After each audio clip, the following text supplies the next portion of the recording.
Diploma electrical engineering के subject code EE 302 utilisation of electrical power and traction के e lecture की series में आज हम कंटिन्यू करेंगे अपनी यूनिट नंबर 1 के टॉपिक नंबर 1.4.2 को। यूनिट नंबर 1 है utilisation of electric power and traction, और जो टॉपिक है हमारा जो आज हम स्टडी करने वाले हैं वो है topic number 1.4.2 selection of electric Motors for industrial uses. और इसमें हम कवर करने वाले हैं जो टॉपिक्स अपने वो है lathe machines, drill machines, elevators, cranes, lifts, conveyors, textile mill and paper mills. तो आज के इस टॉपिक में हम देखेंगे कि हमारे इन सारी चीजों में कौन कौन से इलेक्ट्रिक मोटर्स जो हैं वो काम में ली जाती है। तो सबसे पहले हम स्टडी करते हैं लेथ मशीन में कौन सी इलेक्ट्रिक मोटर्स काम में ली जाती है। किसी भी मोटर के सिलेक्शन के लिए कई फैक्टर्स होते हैं जो हमें स्टडी करने होते हैं, फिर सेलेक्ट करते हैं किसी भी मोटर को, जो उनको हम पहले एक यूनिट में कवर कर चुके हैं। तो लेथ मशीन में हम देखते हैं कि हमें क्या रिक्वायरमेंट है।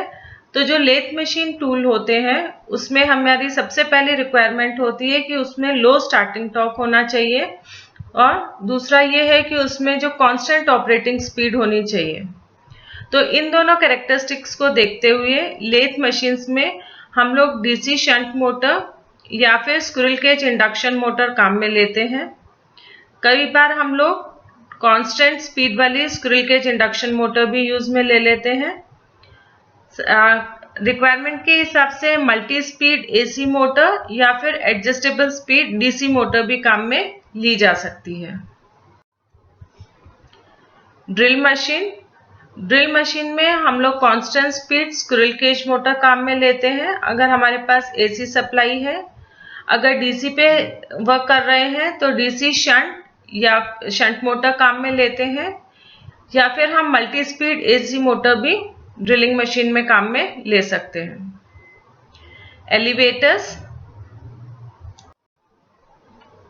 एलिवेटर्स में जो मोटर हम लोग काम में लेते हैं वो ज़्यादातर एसी इंडक्शन मोटर्स होती है। जो लेटेस्ट एलिवेटर डिज़ाइन है उसमें हम लोग 3 phase induction motor with variable frequency drive काम में लेते हैं, जिसमें कि हमारे पास इलेक्ट्रॉनिक कंट्रोल्स होते हैं। कई बार अगर हम लोग डीसी सप्लाई पे देखना चाहें तो डीसी सप्लाई जहां काम में लेते हैं वहां हम लोग परमानेंट मैग्नेट ब्रशलेस वाली डीसी मोटर्स काम में लेते हैं। जितने भी हमारे एक्सेलेटर्स होते हैं उसमें हमारे पास 4 गियर्स होते हैं। 2 गियर जो है वो टॉप साइड में होते हैं और 2 गियर जो है जिनको हम रिटर्न गियर बोलते हैं वो बॉटम की तरफ होते हैं। तो जो इलेक्ट्रिक मोटर हमें चाहिए होती है वो इन 4 गियर्स को कंट्रोल करने के लिए यूज में ली जाती है। अगर हम डीसी मोटर काम में ले रहे हैं तो डीसी मोटर में भी हमें डीसी शंट मोटर जो है वो एलिवेटर्स के लिए ज़्यादा यूजफुल है।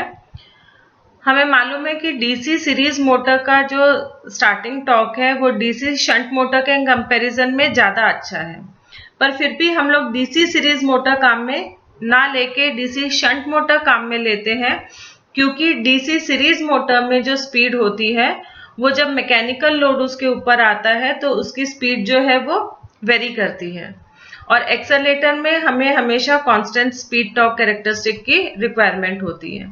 इसलिए डीसी सीरीज मोटर काम में ना लेके डीसी शंट मोटर हम लोग काम में लेते हैं अपने एलिवेटर्स या एक्सेलेटर्स में।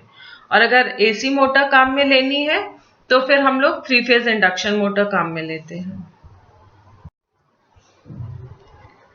नेक्स्ट है हमारा हॉइस्ट की रिक्वायरमेंट होती है कि एक तो उसको हाई स्टार्टिंग टॉर्क डेवलप करना होता है, साथ के साथ उसमें जो नंबर ऑफ स्विचिंग ऑपरेशंस होते हैं वो थोड़े ज़्यादा होते हैं। तो डीसी सीरीज मोटर या फिर डीसी कंपाउंड मोटर जो है वो प्रेफर की जाती है क्रेन्स में, क्योंकि डीसी जो सीरीज मोटर या कंपाउंड मोटर है उसमें स्टार्टिंग टॉर्क हमारा ज़्यादा होता है और स्पीड कंट्रोल जो है वो स्मूथ होता है। जो मोटर हम काम में लेते हैं वो लिफ्टिंग के लिए काम में लेते हैं डीसी कंपाउंड मोटर। लिफ्टिंग में हम लोग काम में लेते हैं डीसी कंपाउंड वाउंड मोटर।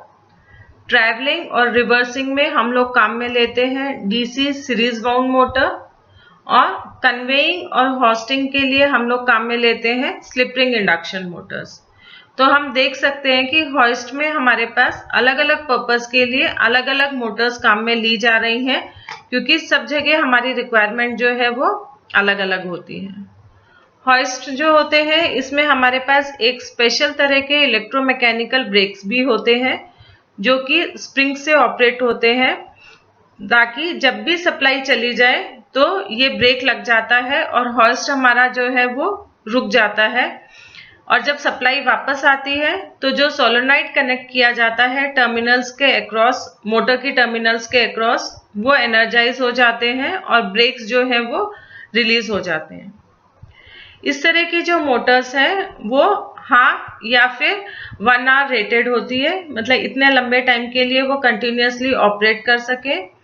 इनमें जो स्टार्टिंग टॉर्क है वो होना चाहिए twice the full load torque. इनकी कंस्ट्रक्शन रोबस्ट होनी चाहिए और इनको विदस्टैंड कर लेना चाहिए सीवियर स्ट्रेन्स, जो कि बार बार ये हॉइस्ट में ज्यादातर एक्सपोज्ड में आती है मोटर्स। तो इस तरह की मोटर्स के लिए या इस तरह की रिक्वायरमेंट के लिए ड्रम टाइप कंट्रोलर्स भी यूज में किए जाते हैं, जो कि हमारे प्रेस बटन से ऑपरेट होते हैं।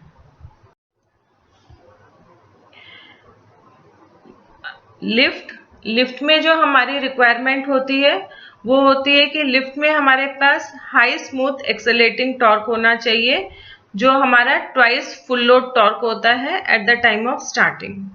साथ के साथ इसमें हाई ओवरलोड कैपेसिटी होनी चाहिए, इसमें हाई पुल आउट टॉर्क होना चाहिए। फिर जो लिफ्ट होती है ये हमारी साइलेंट भी होनी चाहिए और जो स्पीड है वो मॉडरेट होनी चाहिए। तो जो मोटर्स जो है वो generally 1 hour rated duty cycle की होती है, जो कि 150 to 200 स्टार्ट्स पर आवर ले सकती है। लिफ्ट्स के लिए हम लोग डीसी कंपाउंड वाउंड मोटर और AC slip ring induction Motors generally use में लेते हैं। Induction repulsion and variable speed AC commutator Motors भी काम में ली जा सकती है। और अगर हमारे पास सिंगल फेज इंस्टॉलेशन है तो शंट टाइप कम्यूटेटर मोटर भी हम लोग काम में ले सकते हैं।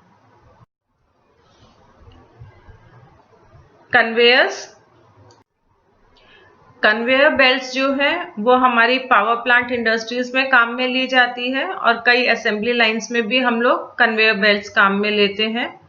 कन्वेयर बेल्ट्स में हमारे पास ह्यूज लोड जो है वो डाला जाता है।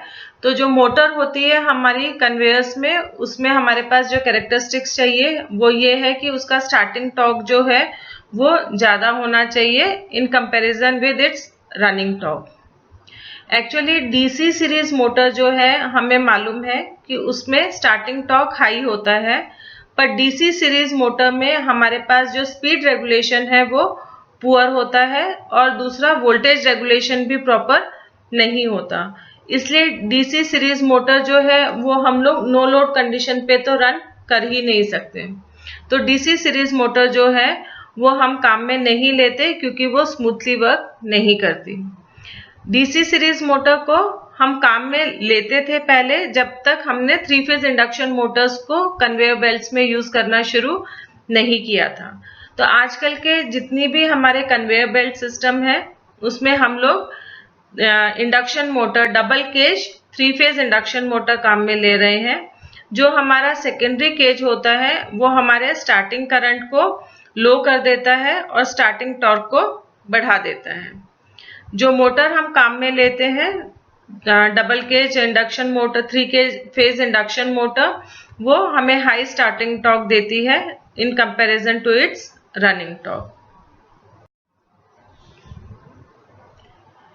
नेक्स्ट है हमारी टेक्सटाइल मिल्स।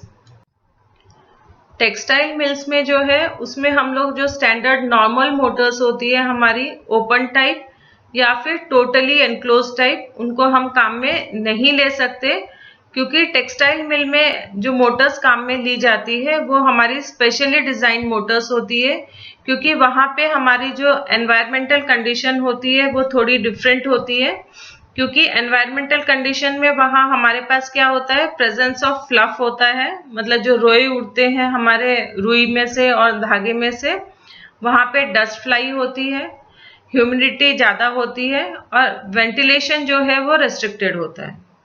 अगर हम ऑपरेशन साइड पे देखें ड्राइव के, तो उसमें वाइड वोल्टेज फ्लक्चुएशन होता है, फ्रीक्वेंट स्टार्टिंग एंड स्टॉपिंग होती है हमारी टेक्सटाइल मिल में। फिर हमें इंटरमीडिएट ऑपरेशन की भी जरूरत होती है, जिसमें कि हमारे पास रैपिड चेंज होता है टॉर्क और पावर का। और अगर हम ड्राइव की बात करें, तो ड्राइव को इंस्टॉल करने के लिए हमारे पास रेस्ट्रिक्टेड स्पेस होती है, सब जगह हम लोग उसको इंस्टॉल नहीं कर सकते। टेक्सटाइल मिल्स में हमारे पास ड्राइव को इंस्टॉल करने के लिए स्पेशल माउंटिंग अरेंजमेंट्स होने चाहिए और स्पेशल शाफ्ट एक्सटेंशन की भी जरूरत पड़ती है। तो इसलिए टेक्सटाइल मिल में हमारे पास स्पेशल अरेंजमेंट होता है अपने ड्राइव्स का।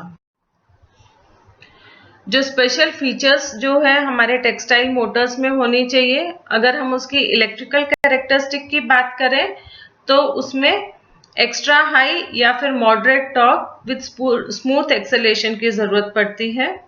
अगर हम थर्मल कैरेक्टरिस्टिक की बात करें, तो normally high thermal withstand capacity होनी चाहिए विद फ्रीक्वेंट स्टार्टिंग और प्रोलॉन्ग स्टार्टिंग टाइम या रेस्ट्रिक्टेड वेंटिलेशन की भी जरूरत पड़ती है। एनवायरमेंटल कैरेक्टरिस्टिक में हमारे ड्राइव में एबिलिटी होनी चाहिए कि वो विथस्टैंड कर सके हाई ह्यूमिडिटी को, हाई टेम्परेचर को, डस्ट और फ्लफ को। फिर कंस्ट्रक्शन में हमारे पास टोटली एनक्लोज्ड कंस्ट्रक्शन होना चाहिए। जो कूलिंग की जरूरत पड़ती है वो सरफेस कूल या फिर फैन कूल ड्राइव्स होने चाहिए। और मिसलेनियस रिक्वायरमेंट में हमारे पास ये आता है कि जो टर्मिनल बॉक्स या जो लूज लीड्स हैं उनकी स्पेशल शेप्स होनी चाहिए और एक स्पेशल डायमेंशन होती है, क्योंकि यहाँ पे जो है हमारे पास शाफ्ट एक्सटेंशन जो है वो भी डिफरेंट तरह का होता है। तो इन सारी कैरेक्टरिस्टिक्स को देखते हुए हमें ये कंसीडर करना है कि टेक्सटाइल मिल में हम कौन सी मोटर काम में लेंगे।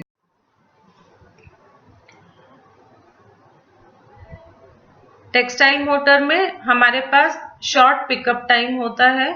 स्टार्टिंग टॉर्क जो है लूम मोटर में वो हाई होनी चाहिए, वो होनी चाहिए 2 से 2.5 times of rated torque. Loom motor से हमारा यहाँ मतलब है कि जो वीविंग वाला पार्ट आता है उसके लिए। लूम मोटर जो है वो ऑपरेट होती है हमारे रेसिप्रोकेटिंग मैकेनिज्म से, जिसकी वजह से टॉर्क और करंट में पल्सेशंस प्रोड्यूस होते हैं। साथ के साथ लूम मोटर जो है उसमें फ्रीक्वेंट स्टार्ट एंड स्टॉप होते हैं, जिसकी वजह से हाई टेम्परेचर राइज होता है और ये देखना पड़ता है कि थर्मल डिसिपिएशन कैपेसिटी मोटर की अच्छी होनी चाहिए। साथ के साथ लूम मोटर जो है यहाँ पे हमारे पास फ्लफ की प्रॉब्लम ज्यादा होती है, इसलिए ये मोटर जो है वो टोटली एनक्लोज्ड मोटर्स होती हैं और सरफेस कूल्ड होती हैं। लूम मोटर्स में हमें मालूम है कि यहाँ पे हमारे पास फ्लफ की जो प्रॉब्लम होती है एटमॉस्फेयर में वो ज्यादा होती है, इसलिए जो लूम मोटर्स जो होती हैं उसमें हमारे पास जो उसका सरफेस फिनिश है वो स्मूथ हाउसिंग के अंदर होना चाहिए। अगर स्मूथ हाउसिंग नहीं होगी तो फ्लफ जाके डिपॉजिट होगा और हमारे पास फ्रीक्वेंट इसमें मेंटेनेंस की प्रॉब्लम आएगी, जिसकी वजह से हमारी मोटर्स जो है वो शट डाउन करनी पड़ेगी। साथ के साथ ये जो है फ्लफ उसके ऊपर एक्यूमुलेट नहीं हो, इसलिए मोटर सरफेस जो है वो स्मूथ रखना पड़ता है। लूम मोटर्स में जो इंसुलेशन है मोटर का वो हाई मॉइस्चर कंटेंट को विथस्टैंड करने वाला होना चाहिए, क्योंकि जहाँ पे भी लूम मोटर्स होती है वहाँ पे मॉइस्चर कंटेंट भी होता है, साथ के साथ फ्लफ भी होता है। जनरली जो मोटर्स हम लोग काम में लेते हैं फॉर ड्राइविंग लूम्स, तो उसमें जो लाइट फैब्रिक होते हैं, जो हम कह सकते हैं कि अपने नॉर्मल फैब्रिक्स जैसे कि सिल्क, रेयॉन, कॉटन या नायलॉन, उसमें जो मोटर्स काम में ली जाती है वो 0.37, 0.55, 0.75, 1.1 एंड 1.5 किलोवाट की रेंज की काम में ली जाती है। और जो मोटर काम में ली जाती है हेवी फैब्रिक्स, हेवी फैब्रिक से हमारा मतलब है वुल या कैनवस, उसमें जो मोटर का साइज होता है वो होता है अराउंड 2.2 या फिर 3.7 किलोवाट। मोटर्स जनरली जो लूम मोटर्स में काम में ली जाती है वो हमारी होती है 6 to 8 पोल्स वाली।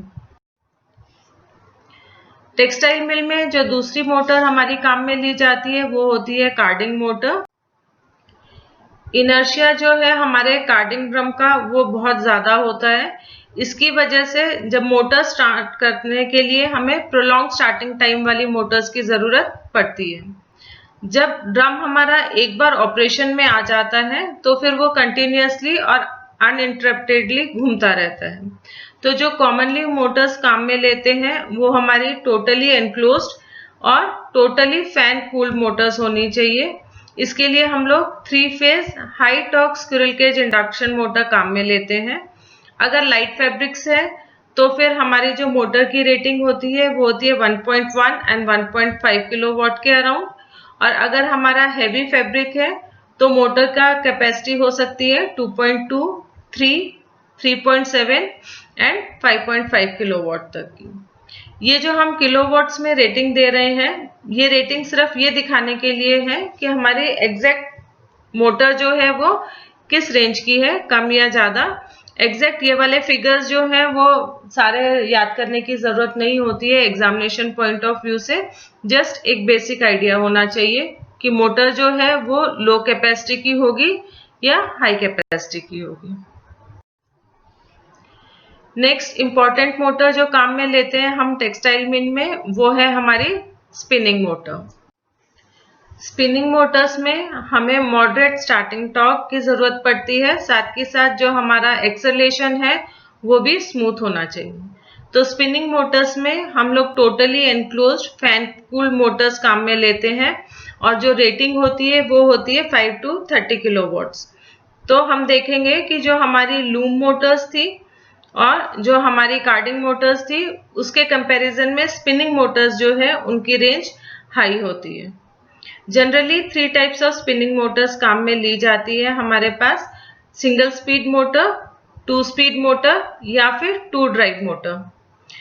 ज्यादातर हम लोग 4 पोल या 6 पोल की स्क्विरल केज इंडक्शन मोटर जो है वो काम में लेते हैं अपने सिंगल ड्राइव सिस्टम के लिए। अगर हमारे पास 2 स्पीड मोटर है तो उसमें हमारे पास जो मोटर काम में ली जाएगी वो 4 या 5 या फिर 6 to 8 पोल्स की हो सकती है, ताकि हमारे पास मैक्सिमम प्रोडक्शन हो सके with minimum breakage of thread. क्योंकि स्पिनिंग मोटर में जो मेन प्रॉब्लम आती है वो बार बार हमारे थ्रेड के टूटने की वजह से आती है। जो हमारी 2 मोटर ड्राइव है उसमें हमारे पास 2 सेपरेट मोटर्स काम में ली जाती है जो कि एक कॉमन पुली के साथ रिंग फ्रेम से अटैच की हुई होती है। ये वाले ड्राइव्स जो है वो कॉस्टलियर होते हैं, इनको मोर स्पेस की रिक्वायरमेंट होती है 2 ड्राइव सिस्टम को। तो पर इसमें कई एडवांटेजेस भी होती हैं जिसकी वजह से हम 2 ड्राइव मोटर भी काम में लेते हैं अपनी इसमें स्पिनिंग मोटर्स में। तो जो मेन एडवांटेजेस है हमारे 2 ड्राइव सिस्टम में उसमें ये है कि एक तो हमारे पास डिजायरेबल स्पीड मिल सकती है, ताकि हम लोग दोनों की स्पीड रेशियोज को मैच करके अपनी जो भी स्पीड हमें चाहिए उस स्पीड की मोटर हम बना सकते हैं। साथ के साथ जो हमारा यार्न टेंशन है, जो थ्रेड का टेंशन है, वो इंडिपेंडेंटली कंट्रोल कर सकते हैं। और इन केस अगर कोई फेलियर आ जाता है तो हम एक मोटर के साथ भी अपनी स्पिनिंग मोटर को या स्पिनिंग प्रोसेस को कंटिन्यू रख सकते हैं। नेक्स्ट है हमारा पेपर मिल। पेपर मिल में हमारे 2 मेन प्रोसेस होते हैं। एक तो होता है पल्प मेकिंग, जिसको हम बोलते हैं लुगदी बनाना, और दूसरा होता है पेपर मेकिंग। जब पल्प हमारा बन जाता है तो उस जो लुगदी जो हमें मिलती है फिर उससे हम पेपर बनाते हैं। तो 2 मेन प्रोसेस होते हैं। जो ड्राइव हम लोग काम में लेते हैं पेपर मेकिंग के लिए वो एकदम डिफरेंट तरह के होते हैं। पल्प मेकिंग जो होता है वो हम 2 तरीके से कर सकते हैं, प्योरली बाय मैकेनिकल मीन्स, या मतलब उसमें हम लोग कोई केमिकल वगैरह काम में नहीं लेते। हमारे चॉपर्स होते हैं, उसमें हमारे पास बड़े बड़े लकड़ी के लॉग्स होते हैं जो कि 1 मीटर लेंथ के आसपास होते हैं और उनको ग्राइंड किया जाता है और उससे लुगदी बनाई जाती है। इसमें जो हमारे पास ग्राइंडर्स होते हैं उसमें हमारे पास कांस्टेंट स्पीड की जरूरत होती है और जो ग्राइंडर्स हमारे चलते हैं वो 200 टू 300 आरपीएम की स्पीड से चलते हैं अंडर लाइट लोड कंडीशंस। दूसरा प्रोसेस है by mechanical and chemical process. जो मैकेनिकल एंड केमिकल प्रोसेस है ये हमारा थोड़ा इजी प्रोसेस हो जाता है। इसमें हमारे बीटर्स की कैपेसिटी को हम थोड़ा सा कम कर सकते हैं क्योंकि जो पल्प मेकिंग वाला प्रोसेस है वो केमिकल डालने से वो थोड़ा सा जल्दी हो जाता है और हमारे बीटर्स के ऊपर जो है वो लोड ज्यादा नहीं पड़ता। तो बीटर्स में ज्यादातर हम लोग कांस्टेंट स्पीड की सिंक्रोनस मोटर को काम में लेते हैं। गियर ड्राइव्स जो है वो ज्यादातर सुटेबल होते हैं हमारे बीटर्स के लिए। जो पल्प मेकिंग है बाय प्योरली मैकेनिकल मींस उसमें हमारे पास जो है more than half of the total power requirement जो हमारे पावर मिल की है वो मैकेनिकल प्रोसेस में पेपर मिल में लग जाती है। और जो लार्ज साइज के ग्राइंडर्स होते हैं इसमें और जो ड्राइव काम में ली जाती है वो 3000 टू 4000 किलोवाट की मोटर्स काम में ली जाती है। जब हम केमिकल ट्रीटमेंट करते हैं मटेरियल का तो वो मटेरियल जो है वो कॉन्स्टेंटली बीट किया जाता है। हमारे पास वुड चॉपर्स होते हैं जिसका इनर्शिया बहुत ज्यादा होता है और डिपेंड करता है कि हमारे डिस्क का साइज क्या है जिसके ऊपर हमारी नाइफ जो है चॉपर की वो लगी हुई होती है। तो जो बीटर्स होते हैं वहां रिक्वायरमेंट होती है कि उनको स्टार्ट किया जाता है लार्ज लोड के साथ। तो depending upon the size of mill हमें ये देखना होता है कि कौन सी रेटिंग की हम मोटर काम में लेंगे फॉर चिपिंग मतलब छीलने के लिए, बीटिंग के लिए, रिफाइनिंग के लिए और स्टोरिंग रेंज के लिए। जो मोटर काम में ली जाती है वो several hundreds two thousands of kilowatts की हो सकती है। बीटर्स को छोड़ के सब जगह हमारी पेपर मिल में जो मोटर काम में ली जाती है वो सिंक्रोनस मोटर काम में ली जाती है सभी ड्राइव्स में। बीटर्स में हमारे पास रिक्वायरमेंट होती है कि हमारा जो मोटर है वो 200 आरपीएम की स्पीड पे चले और हमें लार्ज स्टार्टिंग टॉर्क की जरूरत पड़ती है। तो इसलिए बीटर्स में हम लोग काम में ले लेते हैं वाउंड रोटर इंडक्शन मोटर जो इन ड्राइव्स में ज्यादा यूजफुल होती है।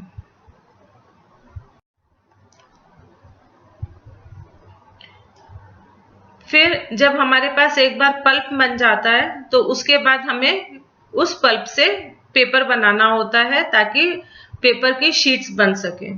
तो जब हम पेपर की शीट्स बनाते हैं तो हमें पल्प में जो है बहुत सारा पानी स्टोर होता है।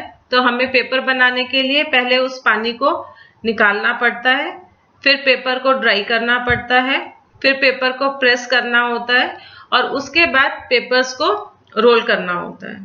तो जो ये सारे प्रोसेस होते हैं हमारे पेपर मेकिंग मशीन में। तो जो बेसिक रिक्वायरमेंट है हमारे पेपर मशीन की वो है पेपर फॉर्मेशन और जो हमारी शीट का प्रोडक्शन है उसमें ड्राइव्स में जो हम सबसे ज्यादा नोट करने वाली है सबसे इम्पोर्टेंट जो पॉइंट है हमारा वो होता है कि ड्राइव की स्पीड क्या है। यहाँ पे हमें एक कांस्टेंट ड्राइव की जरूरत पड़ती है जिसकी स्पीड कांस्टेंट हो। साथ के साथ इसमें हमारे पास wide range of speed control भी होना चाहिए और स्पीड कंट्रोल जो है वो 10:1 रेशियो में हमारा स्पीड कंट्रोल जो है वो पॉसिबल होना चाहिए। जो हमारा कैलेंडर सेक्शन है, रील सेक्शन है, उसमें जो टेंशन है हमारी शीट के ऊपर वो एक प्रॉपर टेंशन होना चाहिए, नहीं तो जो हमारे पेपर की जो शीट है वो स्मूथ फॉर्म नहीं होती है, उसमें रिंकल्स आ जाते हैं या पेपर जो है वो जब रोल करते हैं तो पेपर का रोल जो है वो फटने लग जाता है। पेपर मशीन में हमारे पास क्लीनिंग के टाइम में हमें जो वायर्स है उनको क्लीन करना पड़ता है और उसमें हमारे पास जो रिक्वायरमेंट होती है क्लीनिंग के टाइम पे तो हम ये चाहते हैं कि एक सिंगल प्रेस के बटन से हमारा जो है motor 10 to 25 metres per minute के स्पीड से उसका मूवमेंट कर सके। जहां हमारे पास क्राउलिंग स्पीड की जरूरत पड़ती है वहां 10 to 25 metres per minute for running in felt wire, या फिर हीटिंग जहां होती है सिलेंडर्स में पेपर की हीट किया जाता है ड्रायर्स के लिए, वहां पे जरूरत पड़ती है। साथ के साथ पेपर मेकिंग मशीन में हमारे पास स्मूथ और क्विक स्टार्टिंग वाले सेक्शंस होते हैं, जहां पे हमारे पास जो एक्सेसिव करंट की जरूरत नहीं पड़नी चाहिए मोटर्स में। और जो मेन रिक्वायरमेंट है वो ये है कि कंट्रोल सिस्टम जो काम में लिया जाता है वो फ्लेक्सिबल होना चाहिए। तो पेपर मेकिंग मशीन में जहां लुगदी से पेपर बनाया जाता है वहां बेसिकली दो तरह के ड्राइव्स की जरूरत पड़ती है, एक तो लाइन शाफ्ट ड्राइव और दूसरा सेक्शनल ड्राइव।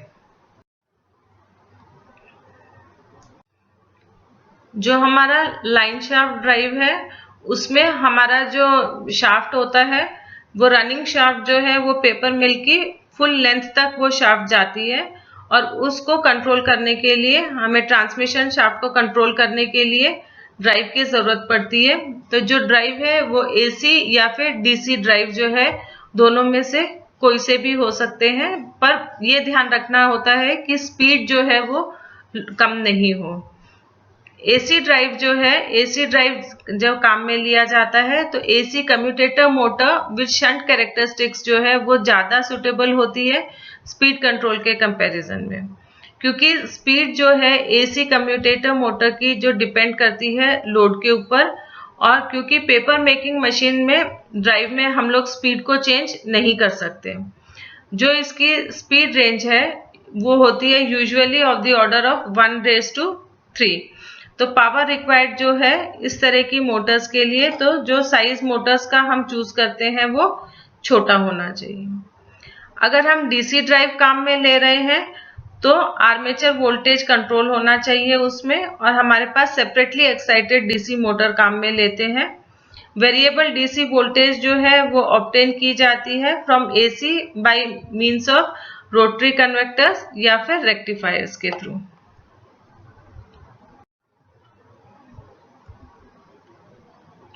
और जो सेक्शनल ड्राइव होता है उसमें पेपर मेकिंग मशीन में अपनी खुद की ही अलग से एक इलेक्ट्रिक मोटर होती है